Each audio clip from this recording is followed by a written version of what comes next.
Et du coup, c'est drôle parce que j'ai récemment eu une réflexion là-dessus avec différentes personnes dans mon forum qui était à quel moment est-ce que tu dois prendre quelqu'un comme employé, à quel moment est-ce que tu dois prendre quelqu'un comme partenaire. Et je me suis placé dans le camp de dire aux gens d'être assez prudents sur les partenariats, dans la mesure où ça crée un fort engagement des deux côtés, tu es un peu marié avec la personne. Et donc, du coup, je conseillais fortement aux gens de travailler avec la personne pendant un certain période de temps pour pouvoir vraiment savoir si vous allez pouvoir bosser ensemble, si vous allez pouvoir être associés, sachant qu'on a eu plein d'histoires qui sont ressorties encore dans la conversation dans le forum de partenariats où en fait il y a eu un conflit entre les associés, où ils n'avaient plus la même vision, ils n'avaient plus les mêmes envies. Et en fait, une boîte qui marchait s'est écroulée parce qu'il y avait ce conflit qui était central. Donc, qu'est-ce qui a fait que toi, tu t'es dit, ce mec-là, il faut qu'il soit partenaire et qu'est-ce qui a fait que tu as été confiant assez rapidement de te dire c'est la bonne personne? Écoute, ça, je suis pas.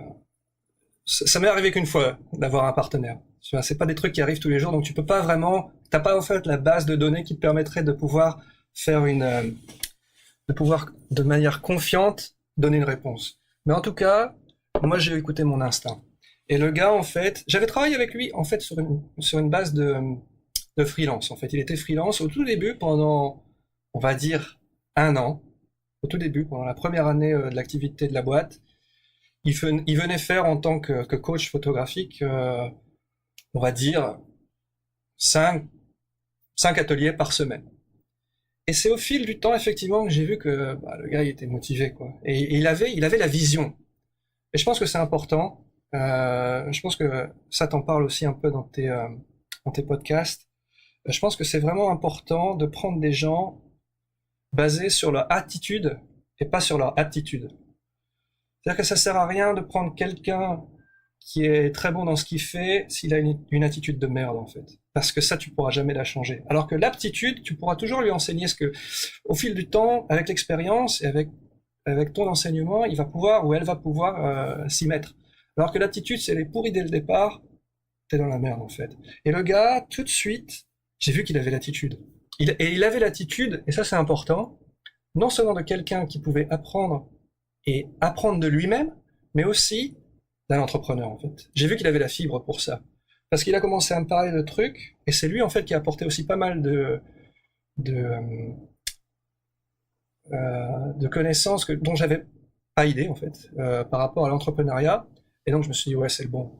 Et je me souviens en fait Du coup, vous avez on quand a même plus ou bossé moins un an signé. ensemble avant de vraiment passer à l'étape suivante, c'est ça? Oui, alors mais c'était pas le seul à bosser avec moi. Et j'avais proposé à quelqu'un d'autre. Et en fait, avec le recul, mais je suis mais trop content. En fait, je me basais à l'époque sur l'aptitude et pas sur l'attitude. Et j'ai été très content en fait de faire ce choix, de me baser par rapport à l'attitude de Lucas, par rapport à l'aptitude du photographe que je voulais avec lequel je voulais être partenaire au départ. Mais je savais déjà qu'il me fallait un partenaire très tôt en fait, parce que je pouvais pas faire ça tout seul. Aussi parce que j'avais d'autres engagements sur d'autres projets. Et alors, je me souviens, on a plus ou moins signé un deal dans une station de métro. On était dans la station de métro de Ikebukuro à Tokyo, au milieu de la foule, et je lui dis, bon écoute mon gars, tu veux être partenaire, pas de problème, tu m'envoies 1 million de yens sur mon compte en banque dans la semaine. Et le gars, il n'y avait aucune garantie, et il me l'a serré la main, il me l'a fait. Donc j'ai reçu le virement un mois après, on avait signé les papiers. Ok. Parce que quand on arrive avec un certain montant d'argent, c'est là aussi qu'on arrive, au bout Ça d'un fait combien un moment, quand les million de Anglais yens? Parce que les gens disent, vont se poser la question et moi j'essaie de faire le calcul oui, dans ma tête par rapport à ce que tu nous as oui, dit tout à l'heure, mais 1 million de yens, attends, faut que je sorte la calculatrice. C'est pas énorme, énorme, mais tu vois, il avait c'est 25 neuf ans à mille l'époque, dollars. donc ouais, hein? On va le dire C'est ça? Ou je confonds? Ouais, c'est ça. 1 million de Japanese yens, 7 800 € pour les gens à la maison Ouais, voilà, se posent voilà. la question. Donc c'est quand même un engagement financier. Il y a quand même un truc où la personne croit suffisamment dans ton projet pour mettre un jeton, quoi. Exactement, exactement. Surtout Tu qu'il y te avait rien au départ. tu te ressentis confortable de faire cette association-là sans l'engagement financier ou est-ce que c'était vraiment une étape qui était indispensable? Non, indispensable. Parce que toi, tu avais Indispensable. des jetons financiers significatifs en termes d'investissement sur les départs du projet? Bien sûr, mais sur le projet, au départ, il n'y avait aucun investissement financier. Et ça, c'est la beauté, en fait, de ce qu'on a réussi à créer. c'est que techniquement, il y a besoin de aucun capital aucun capital financier pour faire ce qu'on a fait. On pourrait le faire n'importe quand, demain, s'il fallait tout refaire. Tout ce que ça prend, c'est du temps et de la connaissance, en fait. Mais l'investissement financier, c'est plus par rapport à l'assurance de pouvoir subvenir à ses besoins et pendant un petit temps, quand il n'y a pas encore ce roulement, ce cash flow, en fait.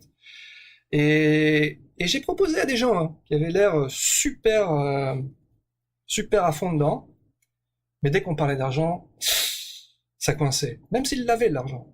Et c'est là que tu commences à comprendre que l'argent, finalement, est quand même un bon moyen ultime de savoir si le gars il va aller jusqu'au bout ou pas. C'est intéressant parce qu'on en parle aussi en termes de validation. C'est tu peux parler de ton projet à 5 personnes, ils me disent oh c'est génial ton projet et tout, c'est carrément ce dont j'ai besoin.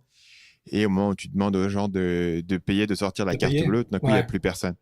Et c'est vrai qu'il y a un côté très il y a une ligne rouge qui est tracée et qui et quoi que les gens te disent, en fait, c'est compliqué de savoir vraiment s'ils disent la vérité ou quel est le niveau, la profondeur de leur engagement, tant qu'il n'y a pas de sacrifice qui a été fait de ce point de vue-là.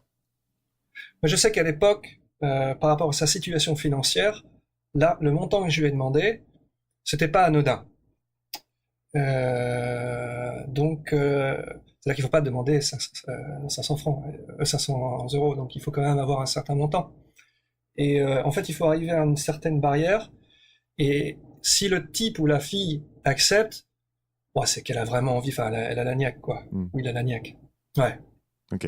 Salut, c'est Stan. J'espère que vous avez apprécié cet extrait du podcast Marketing Mania. Bien sûr, vous pouvez retrouver l'ensemble des épisodes du podcast, y compris les instructions sur comment vous abonner sur l'application Apple Podcast ou sur votre téléphone Android en vous rendant sur mon site à l'adresse marketingmania.fr/podcast. Je vous ai mis le lien dans la description de cette vidéo.